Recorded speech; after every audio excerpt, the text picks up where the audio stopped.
कव्वे और कालू कव्वे की शादी हो जाती है। गोरी कव्वी कालू कव्वे को बहुत पसंद करती थी, परंतु गोरी कव्वी ये नहीं जानती थी कि कालू कौवा तो बहुत कामचोर और काहिल है। वो तो कोई काम धंधा ही नहीं करता। ला ला ला ला ला, हो, मेरी शादी हो गई, मेरी शादी हो गई। ऐसे बैठे गाने ही गाते रहोगे या जाकर मेरे लिए भोजन भी लाओगे? मैंने तुमसे शादी इसलिए की है कि मुझे भोजन लाने में बहुत दिक्कत होती थी। अब तुम आ गई हो ना, जाओ और अपना भी भोजन ले आओ और मेरा भी। मैं अपने भाइयों के लाड प्यार में पली बढ़ी हूँ। मेरे भाई मेरी हर इच्छा पूरी करते थे। तो फिर भाई साथ ही ले आने थे, या फिर उन्हें कहो कि तुम्हारा और मेरा भोजन भेज दें। अब मुझे भूख लगी हुई है, मैं भोजन खाऊं, फिर आकर देखूंगी तुम्हें। फिर गोरी कव्वी गुस्से में वहाँ से चली जाती है। क्या हुआ गोरी बहन, आप आज पहले ही दिन घर से बाहर कैसे? चिड़िया, मैं क्या करूं, मेरे साथ धोखा हो गया है। मुझे क्या पता था कि कालू कौवा कुछ भी नहीं करता और इतना काहिल है। मैंने उसे भोजन का कहा तो कहने लगा कि जाकर खुद ले आओ। गोरी बहन, आप चिंता न करें, कालू भाई ने शुरू से ही कोई काम नहीं किया, परंतु अब जब जिम्मेदारी पड़ेगी ना तो खुद ही ठीक हो जाएंगे। मुझे बहुत भूख लगी है, मेरे पास ये कुछ दाने हैं, इनमें से कुछ आप रख लें, खुद भी खा लेना और कालू भैया को भी दे देना। गोरी वो दाने लेकर खुशी खुशी अपने घर चली जाती है। ऐसे ही कुछ दिन गुजर जाते हैं और फिर तंग आकर गोरी कव्वी एक दिन अपने भाइयों को एक चिट्ठी लिखती है। भाई, मैंने कालू से शादी करके बहुत बड़ी गलती की है। मेरा जरा भी ध्यान नहीं रखता, ना ही भोजन ला कर देता है। अगर कोई बात करूं तो मारता भी है और हर समय सोया रहता है। भाई, मुझे आकर ले जाएं, नहीं तो मैं आत्महत्या कर लूंगी। आपकी बहन गोरी कव्वी। माँ, गोरी बहन की चिट्ठी है।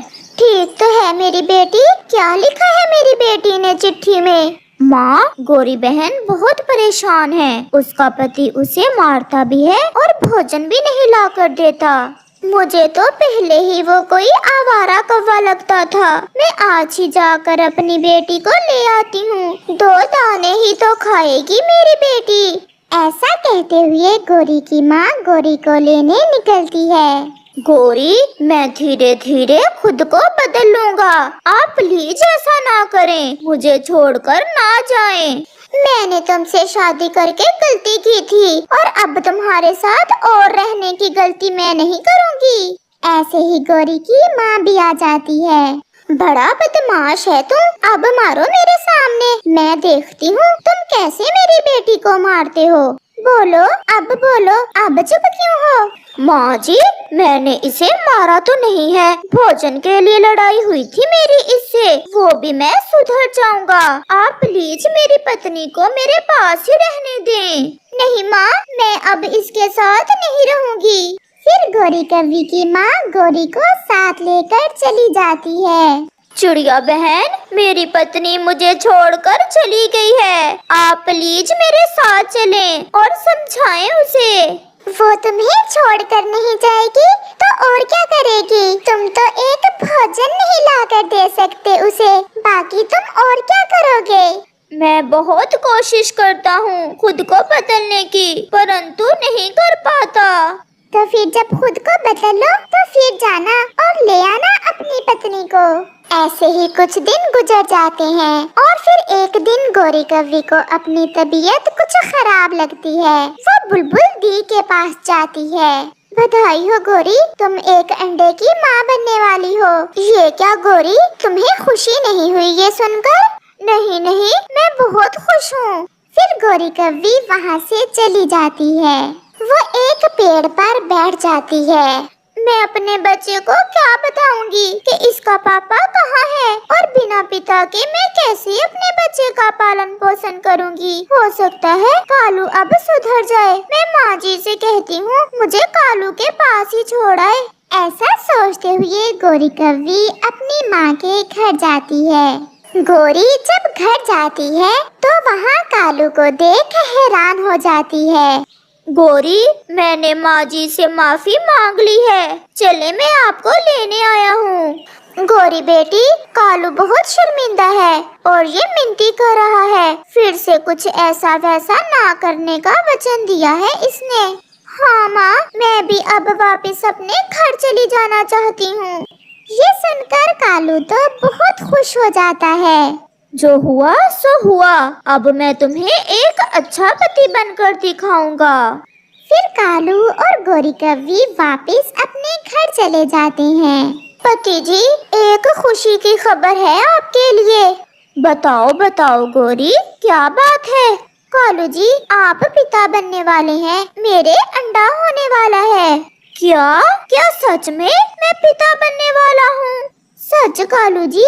अब तो मैं अपनी पत्नी का बहुत अच्छे से ध्यान रखूंगा। तुम घर में आराम करो और मैं आपके लिए भोजन ले आता हूँ। ऐसे कौवा गोरी के लिए भोजन लेने चला जाता है। वो उड़ता है। उसे कुछ समझ नहीं आ रही थी कि भोजन कहाँ से मिलेगा।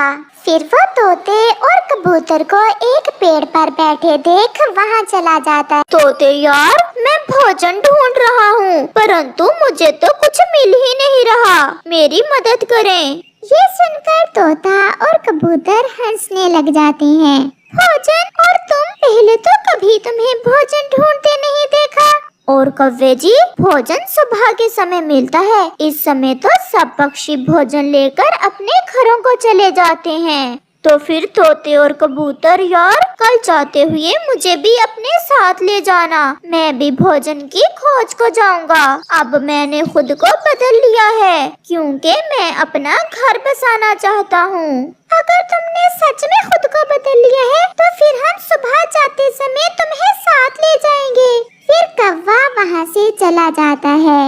उसे उड़ते उड़ते एक पेड़ पर एक अमरूद नजर आता है। वो खुशी खुशी वहाँ उतरता है। चलो, कम से कम पत्नी जी के भोजन का तो बंदोबस्त हुआ।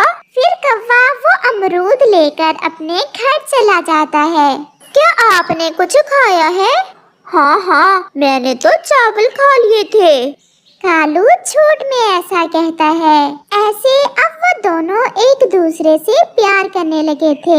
संतान की खुशी ने उनकी जिंदगी बदल दी थी और वो दोनों खुद को बदलने की कोशिश कर रहे थे। दूसरे रोज कौवा मुंह अंधेरे ही बाकी सब पक्षियों के साथ भोजन लेने चला जाता है। ऐसे ही कुछ दिन गुजर जाते हैं और गोरी कव्वी एक सुंदर सा अंडा देती है, जिससे कुछ दिनों बाद एक काला काला छोटा सा बेटा कौवा निकलता है, जिसे देख वो दोनों कुछ ज्यादा ही खुश थे।